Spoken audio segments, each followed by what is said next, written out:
Bonjour, aujourd'hui c'est Avignon, ou presque. Ça démarre vendredi prochain, j'y serai bien sûr, pour plusieurs jours.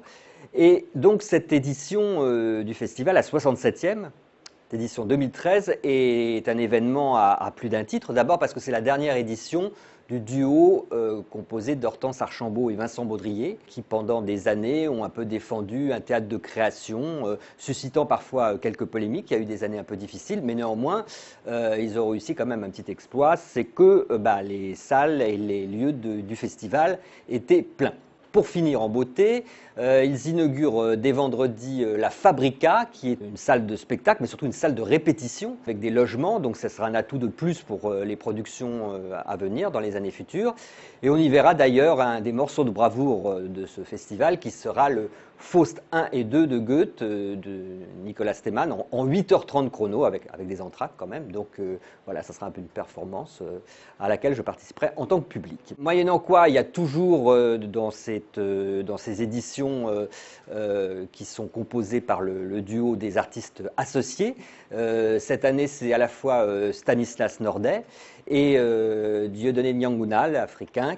Tous deux sont des tenants, des héros d'un théâtre de parole. Et donc Stanislas Nordet va inaugurer le festival dans la cour d'honneur avec Par les villages de Peter Handke. Donc c'est un poème théâtral qui parle des humiliés, qui est un texte fort et en même temps très difficile. Il va lui falloir beaucoup de science et de savoir-faire pour arriver à rendre ce texte très lisible. Mais Stanislas Nordet, généralement, il sait rendre les textes lisibles. Donc on espère que ça va bien se passer.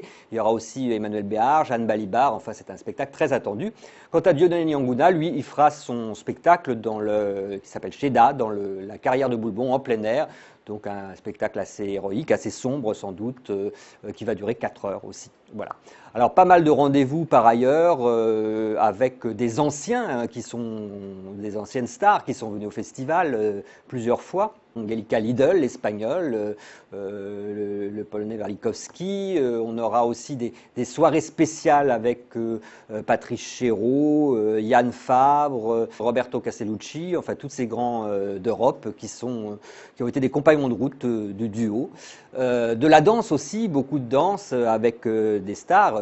Jérôme Bel qui va monter dans la cour d'honneur un spectacle qui s'appelle Cour d'honneur, où les participants à ce spectacle seront invités à parler de leurs souvenirs du festival. Donc ça sera de la danse très conceptuelle. Il faut s'attendre à ce que ça soit aussi un peu peut-être sujet de polémique.